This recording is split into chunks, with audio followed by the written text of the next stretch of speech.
Bonjour et bienvenue à tous dans le Buzz TV de TV Magazine. Nous sommes lundi, c'est le premier Buzz de la semaine et vous allez voir, nous recevons aujourd'hui dans ce studio un présentateur qui s'apprête à faire rimer France avec excellence. Lui, vous l'avez aimé aux commandes de la quotidienne de France 5 où il vous donnait tout un tas d'astuces pour vous faciliter la vie. Cette fois-ci, il va mettre en lumière les hommes et les femmes dont le savoir-faire est si exceptionnel qu'il rayonne dans le monde entier. Bonjour Thomas Hill. Bonjour Merci à tous les d'être deux. avec nous. Bonjour Thomas. On est ravis de vous avoir. Ils font rayonner la France, c'est le titre de la nouvelle émission que vous allez présenter sur France 3. Ce sera diffusé mercredi 22, donc mercredi la semaine prochaine. Je crois que vous tournez là, aujourd'hui On d'ailleurs. tourne cet après-midi à l'hôtel de Crillon. À l'hôtel Voilà, Crillon. parce qu'on cherchait un lieu d'excellence Oui, qui ça fait rayonner va. la France. c'est pas En mal. toute modestie, l'hôtel Crillon. Voilà, nous l'avons privatisé pour nous cet après-midi.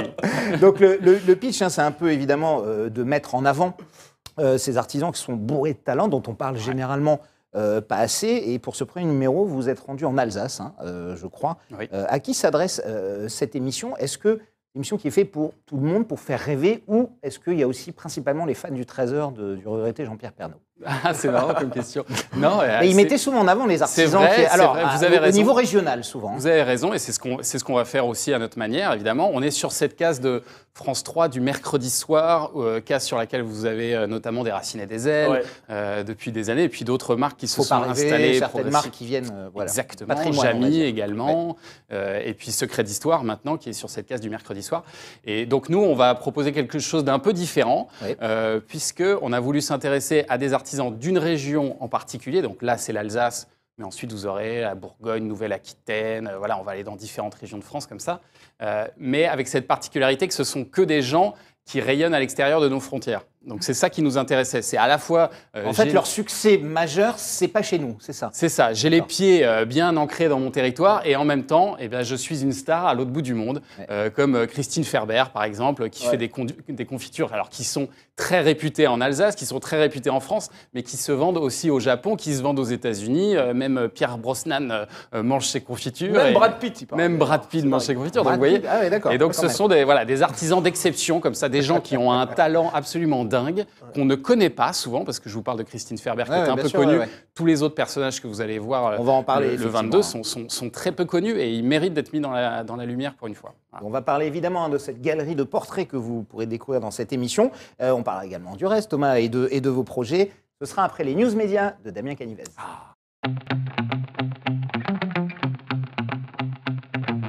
Salut Damien. Salut Nicolas, bonjour Thomas. Tu as passé un bon week-end, tout va bien? Super, impeccable. Pas trop C'était froid, reposant. hein. Ouais, Ouais. un petit peu. Impeccable. Et je sors en Marcel aussi, c'est ma fâcheuse habitude. Intéressant. On commence ces infos médias avec l'info du week-end. Oui. Évidemment, c'est une info plutôt tragique. C'était Ouais. l'accident de la route dans laquelle a été impliqué Pierre Palmade. Oui, ce vendredi 10 février, l'humoriste circulait à bord de sa Peugeot 3008 sur la route départementale D372 au niveau de Villiers-en-Bière en Seine-et-Marne. Et vers 19h, son véhicule s'est déporté sur la voie de gauche et a percuté frontalement une citadine qui circulait dans le sens inverse. Le bilan est assez lourd. Le conducteur de ce deuxième véhicule est admis dans un premier temps dans un état critique à l'hôpital. Il a été opéré du cœur et aujourd'hui, ses jours ne sont plus en danger. La femme enceinte, quant à elle, qui l'accompagnait, a perdu son bébé et l'enfant de 6 ans qui se trouvait dans l'habitacle est toujours dans le coma ce lundi matin. Alors Pierre Palmade, quant à lui, est toujours hospitalisé au Kremlin-Bicêtre. Il est conscient et les premières analyses toxicologiques montrent qu'il était sous l'emprise de cocaïne au moment du drame. Le parquet de Melun a ouvert une enquête pour homicide et blessures involontaires. Une source policière a également rapporté que 2 passagers auraient été à bord du véhicule et auraient pris la fuite juste après l'accident. Ouais, c'est terrible. Vous avez réagi comment à cette nouvelle qui est incroyable, quoi, hein. Ouais, c'est rare. ahurissant, Ouais. c'est très triste, Ouais. très triste pour tout le monde. Ouais. J'ai vu pas mal de messages passer sur des gens qui étaient tristes pour Pierre Palmade, et évidemment que c'est quelqu'un de très talentueux, donc ça fait mal au cœur. Après, voilà, on peut surtout être triste pour les gens qui sont impliqués dans cette affaire, alors qu'ils n'avaient absolument rien demandé. Voilà. Donc Et notamment le bébé qui a perdu la vie. C'est horrible, hein. c'est Ouais. horrible, évidemment. Voilà, donc on pense surtout à ces familles-là. On continue ces infos médias, Damien, avec quelque chose d'un peu plus joyeux. Ah oui. Quoique, c'était les victoires de la musique. Oh, c'était joyeux. Très bonne audience d'ailleurs. France 2 retransmettait en direct cette cérémonie de récompense ce vendredi 10 février en prime time. L'animatrice Laurie Tillman a décerné tout un tas de récompenses à plusieurs artistes. Et le grand gagnant de cette édition, on peut le dire, c'est Orelsan qui a quand même obtenu 3 trophées. Celui de la chanson originale, celui du concert et celui de la création audiovisuelle.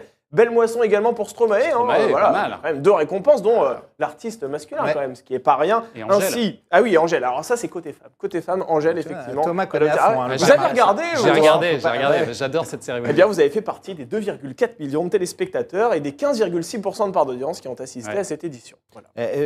Quand vous faites un petit pas de côté, notamment sur Europe 1, où vous présentez le journal des médias quand Philippe Vandel est en vacances ou absent, vous recevez des artistes que vous faites plus rarement, parce que vous avez des émissions plutôt sur le quotidien. Comment ça se gère? Est-ce que c'est très différent de recevoir des anonymes, des experts, des spécialistes comme vous? Ça n'a rien à voir. Ça n'a rien à voir, c'est parce que spécial. sur le plateau de la quotidienne, j'avais l'habitude de recevoir quasiment que des kidam, des gens Oui, même oui, pour des qui anonymes, c'était bien sûr. souvent Ouais. la première télé. Donc j'étais plutôt là pour les rassurer, les mettre en confiance, leur dire tout va bien se passer, on est en famille et tout ça. Alors que là, cool. c'est eux qui vous rassurent. Et là, non, mais c'est surtout que c'est des gens qui sont extrêmement rodés à l'exercice promotionnel et qui, du coup, mon objectif, moi, c'est plutôt d'essayer de les faire un petit peu de sortir de leur discours de promo, quoi. Voilà. Et, enfin, c'est ce que vous faites aussi, vous connaissez Bien ça. sûr, on essaye. Et c'est vrai que c'est ça la difficulté. Alors c'est bien, vous êtes avec des gens à l'aise, donc ça, en général, il y a du répondant, ça va assez vite et tout. Mais c'est pas le même exercice. Mais c'est on pas est du d'accord. tout le même exercice, mais c'est passionnant. Et il y en a Moi, une j'ai qui vous a découvert marqué, une rencontre avec un artiste ou pas particulièrement? Ah, beaucoup.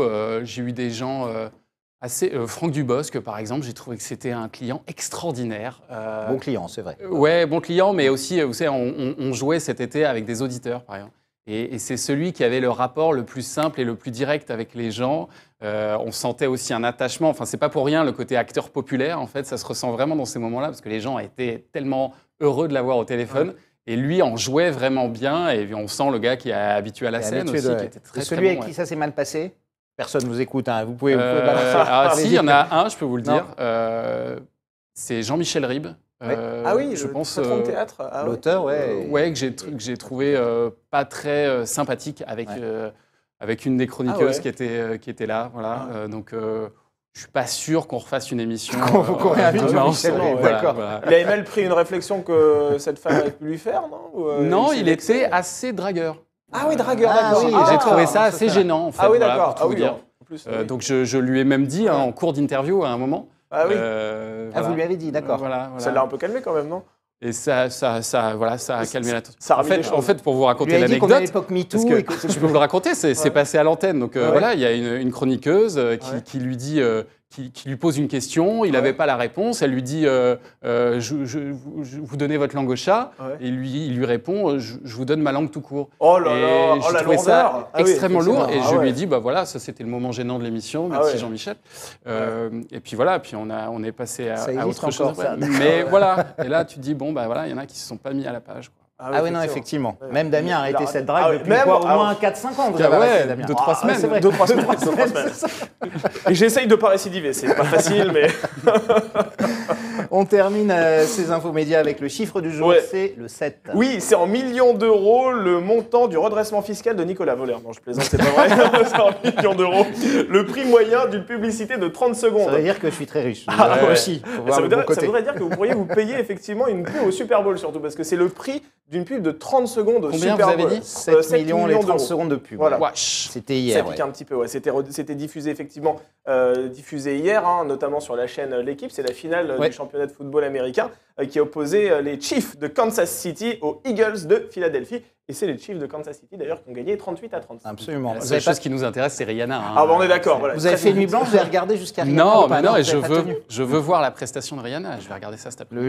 Le show était assez Il paraît que c'était impressionnant, dingue. en tout cas, c'est vrai. Puis on attend l'audience, hein, peut-être qu'on en parlera demain, parce qu'en général, c'est plutôt Ouais. des chiffres entre 120, 130, 140 millions de Là, téléspectateurs. C'est les meilleures audiences de l'année. hein, Là, aux États-Unis, l'estimation, à je crois chaque qu'elle est autour des 115 millions. fois. Autour des 115 millions, voilà. Même pas mal. Ce qui devrait être plutôt une bonne estimation. Assez C'est fini, proche Damien de ce C'est qu'on terminé. devrait faire sur France 3. Absolument. le 22 avec Le février. 22. de la France. 22. Bah oui. Ouais, France. On va en parler tout de suite, vous allez voir que les gens vont venir pour voir.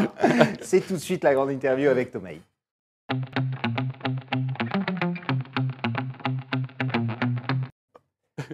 France 3 diffusera mercredi prochain un nouveau magazine qui s'intitule « Ils font rayonner la France ». Objectif, 115 millions de téléspectateurs, évidemment, vous l'aurez C'est compris. Pour inaugurer ce programme, Bas mot.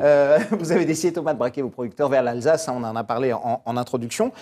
Pourquoi c'est cette région qui a été choisie en premier pour les quelques exemples dont vous nous avez parlé, notamment Parce que ou- oui, parce que c'est là où on a trouvé des personnages très intéressants et on s'est dit, bah, tiens, pour démarrer, c'est une région qui a une identité forte. Et, Ouais.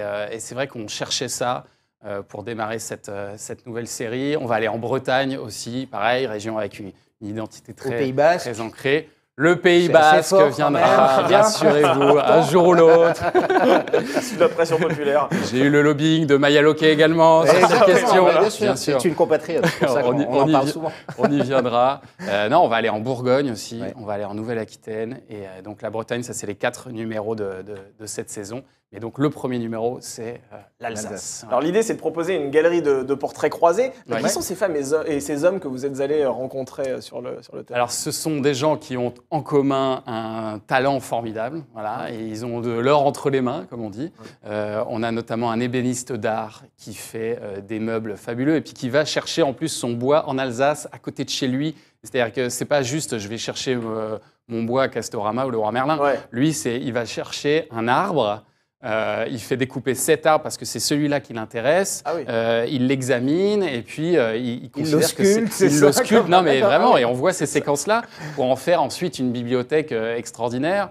On va voir Christine Ferber, donc, qui est la reine des confitures. Enfin, on a une galerie de personnages comme ça qui tous ont un talent incroyable et comme aussi Pierre Zimmerman, moi qui m'a touché parce que c'est quelqu'un qui est parti à Chicago il y a 26 ans. Boulanger, il était boulanger en Alsace. Voilà. Et puis ça devenait un peu compliqué. Et puis il décide d'embarquer femmes, enfants à Chicago. Et là, il monte une boulangerie alsacienne là-bas avec une forte identité alsacienne. Et ça cartonne. Et aujourd'hui, voilà, il est capable d'aller vendre même et de faire découvrir le Munster et la choucroute à des Américains. Et je trouve ça assez bluffant. Quoi, voilà. Fournisseur de la mafia locale, c'est ça? Alors justement, comment vous les avez dénichés? Comment ça se fait? Ça, il y a un travail. Ce cas-ci, vous épluchez la presse quotidienne régionale, vous allez en région, bien sûr. Et il y a un travail d'enquête qui est assez long, parce qu'en fait, on est depuis plus d'1 an sur ce projet. Et donc là, il faut tirer un coup de chapeau aux 2 réalisatrices, Marie-Laurence Rincé et Claire Benahim, qui sont allées d'abord à faire ce travail d'enquête, de chercher des personnages. Certains collaient, mais pas suffisamment. Certains n'avaient pas une dimension suffisamment internationale, donc ça n'allait pas vraiment. Et puis c'est la télévision, donc on cherche des personnages forts qui nous touchent, qui nous intéressent, qui nous passionnent. Et puis il faut avoir des séquences à faire avec eux également. Donc il faut raconter une histoire. Et nous, c'est ce qu'on voulait faire. Donc en fait, c'est pour ça que ça nous prend 1 an, parce que, par exemple, pour la personne aussi qui s'occupe des cloches, vous avez vu ce fondeur de cloches. Fondeur de cloches, voilà. Julien Calcaterra, lui, c'est incroyable parce qu'il fallait des séquences. Donc, c'est d'abord comment on fait fondre une cloche. On se rend compte qu'ils utilisent des techniques qui sont les mêmes depuis le Moyen-Âge. C'est-à-dire que ça n'a pas évolué d'un iota. Et puis ensuite, aller mettre ces cloches directement, la déposer, en mettre une nouvelle. C'était un boulot énorme. Là, ça se passait notamment en Allemagne. Et c'est des belles images, voilà, de voir ça, de voir ces cloches qui sont mises et puis qui se mettent à résonner dans tout un village. C'est très beau à voir. Voilà. Donc moi, j'étais très impressionné par ces personnages. Très télégénique. Alors cette émission, c'est vrai que vous la présentez, vous allez même tourner les plateaux cet après-midi. Mais pourquoi vous ne l'incarnez pas davantage en allant vous-même sur le terrain pour tendre votre micro à ces anonymes que vous êtes allés rencontrer? Parce que les stars... Faire des économies, c'est ça? Et honnêtement, je pense que ça n'ajouterait pas grand-chose au programme. C'est vrai. Je pense que ce qu'on a voulu faire, c'est mettre en valeur ces gens-là. Moi, je suis là uniquement pour les mettre en valeur, pousser le truc, montrer aux gens que c'est une soirée formidable et que vraiment, ça vaut le coup de le regarder. Et après, les stars du programme, c'est vraiment eux. C'est vraiment un choix éditorial, en fait. Ah oui, c'est un choix éditorial. Il y a 5 personnes, c'est 5 personnages sur lesquels on s'est focalisé, qu'on a suivis pendant toute cette année. C'est un travail qui est long, qui est complexe. Et donc... voilà, ça ajouter mon grain de sel ou être là à l'antenne devant la caméra, franchement, ça pour tester les pains dans la boulangerie, par exemple. Ouais, j'aurais pu faire des petites choses comme ça. Mais bon, le fondeur de cloche, il connaît son boulot. Si c'est pour que je sois là à lui dire « Ah, tu devrais régler ta cloche comme ci, comme ça », je pense que ça n'aurait pas... C'est un là. On est sur un bémol. Vous avez parlé des autres, notamment la Bretagne, la Bourgogne. C'est déjà prévu, déjà calé, ou est-ce qu'il y a une condition on va dire, d'audience, de résultat d'audience pour que l'émission se poursuive? Ça va au-delà de ça, c'est que c'est déjà monté. C'est déjà visionné par la chaîne. Les 4 épisodes. Les 4 épisodes sont faits. Certains on est vraiment en train de faire des retouches dans le montage, dans l'habillage de certains. Donc a priori, ça s'installe. Sauf catastrophe industrielle. C'est parti pour 4 numéros, ouais. D'accord. C'est parti pour 4 numéros sur France 3 cette saison. Et puis ensuite, on décidera de la suite et de voir s'il y aura un prolongement à la rentrée, on l'espère évidemment. Alors, toutes ces personnalités sont des artisans. Est-ce que vous auriez pu vous-même être artisan, Thomas Hill? Est-ce que vous avez de l'or dans les mains? Je ne cache pas que j'ai quelques petits talents. Effectivement, Oh, vous faites bien de m'en parler. Ça sent le bricoleur. Je suis bricoleur, je suis cuisinier. Oh vrai. non! Bien sûr. Mais vous êtes Les comme plantes, parfait, alors. Les plantes, c'est vous ou c'est votre Les plantes, c'est femme? ma femme. C'est Ça, votre femme. je le laisse normal. à ma femme. Ouais. Mais non, alors, bricole, ouais. Et c'est pour ça que j'étais assez touché par ce personnage de l'ébéniste, enfin, qui m'a mis une petite claque, en fait, parce qu'il a un talent énorme. Et moi, c'est vrai que je fabrique aussi des meubles en bois. Enfin, chez moi, vous fabriquez vos meubles en bois. bois. Ouais. D'accord. Chez moi, j'ai fabriqué deux. Parce que moi aussi, mais c'est monter Ikea, c'est pas compté comme fabriqué, on est d'accord. Ah non, moi je fais. d'accord. Vous faites vous-même, je scie, vous mesurez, je découpe, faites, je conçois, je dessine, voilà. Ah et donc, ouais. mais je vais acheter mes planches dans un magasin de planches. Bien sûr. Voilà. Mais à l'arrivée, j'ai fait quand même 3 bureaux chez moi. Qui tous tiennent la route pour l'instant. Donc, non, je suis assez fier de ça. Et j'aime bien ça. Je trouve ça intéressant à faire. Après, je n'ai pas du tout le talent de l'ébéniste qu'on va voir le 22. Hein. Ça n'a rien à voir. Alors, effectivement, c'est dans l'ADN de France 3, hein, vous l'avez dit, notamment sur cette case. Les régions, même si là, effectivement, on va un peu plus loin international, est-ce que vous trouvez qu'à la télé, il y a une place suffisamment forte pour nos régions qui sont très riches? On le voit rarement à l'occasion comme ça, effectivement, de JT, de choses, ou alors il faut aller sur des chaînes régionales, sur des chaînes nationales. Vous trouvez que, je ne parle pas de France 3, qui non, mais c'est vrai ce que vous disiez, ADN, ce que vous disiez tout à l'heure, à part le JT de 13h de TF1 qui a ce prisme-là, mais c'est voilà, France 2 une copie un peu maintenant aussi journée. de plus en plus. France 2 a une identité forte, effectivement, aussi. Ils vont beaucoup en région sur ce 13h. Après, c'est vrai qu'on trouve assez peu de rendez-vous. À part sur France 3. À part sur France 3, bien sûr. Et en plus, ça va se renforcer petit à petit parce que France 3 a cette volonté d'aller de plus en plus en région, de renforcer son ancrage local. Enfin, vous le savez, il y a ce projet, notamment que à la rentrée, toute l'information parte du local. Et donc, y compris dans tous leurs rendez-vous de la journée, je sais qu'ils travaillent de plus en plus à ça, à renforcer l'identité locale. Et moi, c'est pour ça qu'ils m'ont fait venir sur France 3 aussi. C'est qu'ils m'ont dit, voilà, toi, et c'est vrai que c'était un peu l'ADN de la quotidienne, c'était d'être dans la proximité avec les gens. Et sur donc, France 5, donc sur France 5, et donc ils m'ont dit, bah, toi, ton image correspond aussi à cette proximité qu'on veut avoir sur France 3. Et puis de rajeunissement aussi de la chaîne et des antennes en général de France Télévisions. Alors justement, France 5. Bah oui, vous étiez aux commandes de Samedi à tout prix. L'année dernière, c'était tous les samedis, comme le nom l'indique, à 11h45. Et cette année, on n'a pas vu l'émission, en tout cas à la rentrée. Elle avait disparu des grilles de France 5. Pour quelle raison? Des raisons budgétaires, pour la même raison pour laquelle la quotidienne s'est arrêtée d'ailleurs, parce que c'était une émission qui était au-dessus même des audiences moyennes de la chaîne. Hein, c'est-à-dire... Mais qui coûtait trop cher, c'est ça? Votre salaire était un peu élevé? J'avais un salaire conséquent, bien supérieur au vôtre, évidemment. Et vous et Maya Loguet, bien sûr. Deux présentateurs qui disaient. Non, c'est budget. Ah oui, c'est ce qu'on nous a dit. En tout cas, voilà, budget, moi, c'est l'argument qui m'a été donné. C'est-à-dire qu'il y a une nouvelle direction qui est arrivée à France Télévisions, ils voulaient lancer des nouvelles choses. Et dans ces cas-là, bah, voilà, on regarde qu'est-ce qu'on peut arrêter dans la grille. Tiens, ça, finalement, ça nous fait une économie. Alors, ce n'était pas énorme, hein, mais néanmoins, c'est une économie. Après, c'est vrai quand vous regardez, on n'a pas vraiment été remplacé, en fait, sur cette case-là. Un petit peu par votre femme, quand même. C'est Silence, ça pousse, maintenant, qui est diffusé sur cette case-là.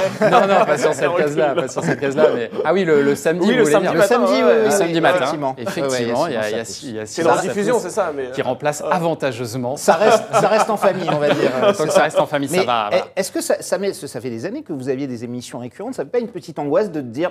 Vous n'avez plus de récurrence, c'est-à-dire vous êtes là, effectivement, vous faites les remplacements sur Europe 1, vous faites cette émission, ils font rayonner à France, mais il y a une petite angoisse de se dire j'ai pas un truc régulier bien sûr, tous les et moi jours. J'aimerais beaucoup en plus retourner à ce rythme quotidien parce que c'est un rythme qui est très agréable dans la vie de travailler comme ça.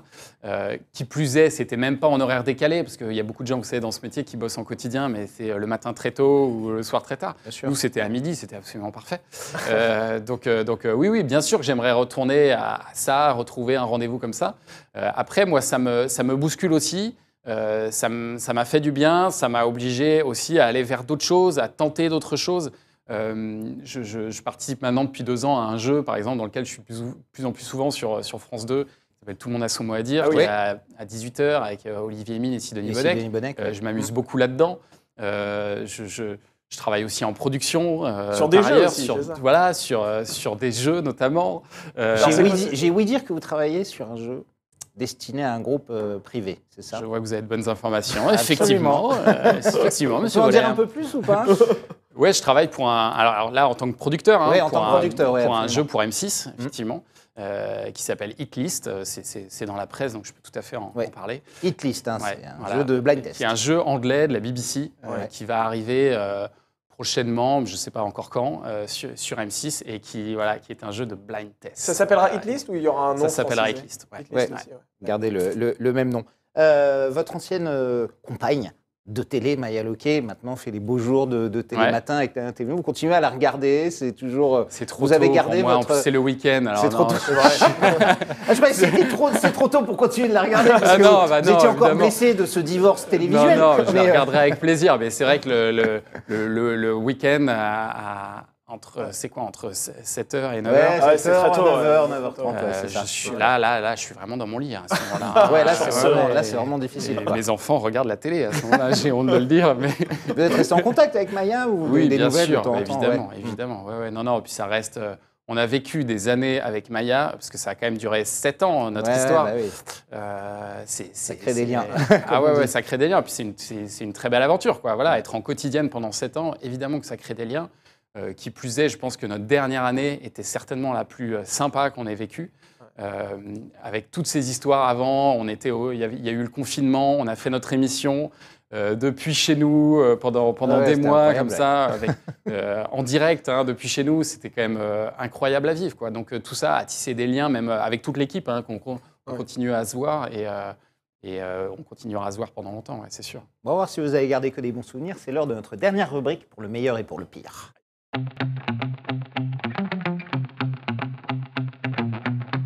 Ah, vous êtes marié, Thomas, vous savez ce que c'est pour le meilleur et pour le pire. C'est ce qu'on dit dans les mariages, c'est un petit peu l'heure d'un bilan, les bons, les mauvais souvenirs. Si je vous demande aujourd'hui, à date, le meilleur souvenir de votre carrière, Oh là le plus là. beau, le plus incroyable souvenir de votre carrière. Oh, je pense que c'est la première de la quotidienne. C'est Ah, la certainement, quotidienne, vraiment, d'accord. c'est certainement le plus stressant de ma vie parce que je n'avais pas dormi de la nuit, pour tout vous dire. Ouais. Je crois que Maya non plus, d'ailleurs. On était en angoisse. Mais parce qu'il faut voir ce que c'est quand même. C'était en direct. Ouais. C'était un enjeu très important Oui. pour la chaîne. On vous fait confiance. J'étais tout jeune. Et on vous dit, bah, vas-y, c'est parti pour une quotidienne. On avait répété avant. On avait fait toute une semaine à blanc. C'est-à-dire, on faisait des émissions mais qui n'étaient pas diffusées pour s'entraîner, voilà, pour apprendre notre métier aussi, parce qu'on n'avait jamais, comme ça, animé un talk. En binôme, c'est très Ni compliqué. Maya, elle faisait de l'info. Non, et elle faisait de des JT l'info. surtout. Ouais, ouais. Moi, je venais de Medial Magazine, je faisais des chroniques. Donc, ça se passait bien pour l'un et pour l'autre. Mais voilà, c'était vraiment un nouvel exercice. Ouais. Et, Donc, c'est un grand souvenir. Et ça, c'est un ouais. souvenir Malgré génial, le stress, parce que ça s'est bien passé, qu'on était content à l'arrivée. Et alors, on a fait des audiences toutes petites le premier jour. Donc, vous vous réveillez le lendemain matin, vous direz, ça va quand même être dur cette histoire. Est-ce que ça va durer 3 semaines? On n'est pas sûr. Et puis très vite, ça a monté. Donc, la chaîne nous a fait confiance, quoi. Et votre pire souvenir maintenant? Mon pire Il y en a souvenir. Un gros moment de solitude, Bah, une gêne, une honte. Gêne, on a. Il y en a. Alors nous, on faisait beaucoup de pré-génériques. Donc, Oui, on s'en souvient. Ouais, il y avait beaucoup de moments assez ridicules, mais ça, moi, ça m'a jamais trop gêné. J'ai joué J'aimais beaucoup vos Nana parodies de Mouskouri, porno, que vous on a faisiez fait des souvent. parodies Les parodies de porno, vous étiez très bons. de films érotiques, De films attention. érotiques, On sur le était service sur du public. dimanche soir M6 maximum. Effectivement. C'était vraiment sexy zap. vous voyez. Pseudo-érotique, on va dire. c'est ça. Mais ça, c'était drôle, vous voyez, c'était hyper sympa à faire. Mais c'était gênant, quand même. C'est ça, il y a des mauvais moments. Et c'était gênant. Ce qui était gênant, c'est qu'on ne savait pas comment ça allait être reçu, ni par la chaîne, ni par le public. C'est-à-dire que nous, on diffusait notre truc, on faisait notre truc en direct, et puis derrière, on attendait de voir si on allait nous dire quelque chose là-dessus. Et la chaîne, franchement, il faut les saluer pour ça, parce qu'on était sur France 5, chaîne du savoir et de la connaissance, voilà. Et ils vous laissaient faire vos Et ils nous délires. laissaient faire. Ouais. Je sais pas s'ils regardaient les pré-génériques en fait. Et comme c'était pas dans le replay, je me dis qu'on est peut-être passé entre les gouttes, mais Ils regardaient pas. C'est ça. Ah non, mais on a fait passer des choses qui étaient assez bizarres, ouais. Alors, vos enfants ont 2 parents qui travaillent en télévision. Est-ce Ouais. qu'ils ont envie aussi de travailler à la télévision? Est-ce qu'ils commencent à vous en parler en disant, moi j'ai envie de faire comme papa, comme maman Ma fille. Ah ouais, ma déjà fille, ma fille. Quel Alors, âge elle a? Ma fille, elle va fêter ses 7 ans, là. C'est 7 ans. Ouais, on a fait l'anniversaire cet été avec 10 copines à la maison, c'était un bonheur. Et elle veut faire de la télé, déjà. Alors, c'est pas de la télé, mais elle commence à nous dire qu'elle aimerait bien être une star. Ah. Voilà. Mon fils, Ça pas peut du tout. passer. Mon fils est un littéraire, il passe son temps à lire et tout ça. Ah oui. Mais elle, c'est l'extrême inverse. Elle passe son temps à danser. Et elle m'a dit, là, il y a quelque temps, que son objectif dans la vie, c'était de devenir présidente de la fête. Ah. Donc, je ne sais pas exactement les contours du poste, mais ça me semble assez On intéressant. peut envisager ça en ministre, peut-être. Et voilà, ministre de la ça peut fête. être intéressant, ouais. Et c'est vrai que, par exemple, elle est attirée par les réseaux sociaux. Et tout ça. Elle aimerait qu'on la prenne en photo. Nous, on s'est toujours refusé à mettre nos enfants en photo sur les réseaux. Mais elle aimerait bien se montrer. Ma femme, elle fait des lives sur Instagram. Elle essaye de passer une tête pour voilà. Bon, d'accord. Elle a cette futur appétence. star, alors. Très bien, on entendra parler d'elle. Merci beaucoup, Thomas, en tout cas. Merci à d'avoir vous. accepté notre invitation. Merci. Je rappelle qu'on vous retrouvera dans Ils font rayonner la France. Ce sera mercredi prochain, le 22 février, en prime time sur France 3. Sur Europe 1 aussi, quand vous remplacez Fivandel. Vous en avez en février, là, j'imagine? Une petite semaine? Je sais pas encore. On va voir ça. Bon, les vacances de février arrivent. Et merci en tout cas d'avoir accepté. C'est moi qui vous Et remercie. bonne continuation, Damien. Nous, on se retrouvera demain. C'est André la Saint-Valentin, Manoukian, mais on est là. André Manoukian, le lover du service public, il Ah sera bah là. oui, pour la Il sera avec nous. Saint-Valentin. Effectivement, ce sera demain pour un nouveau Buzz TV. Merci de votre fidélité. Bonne journée.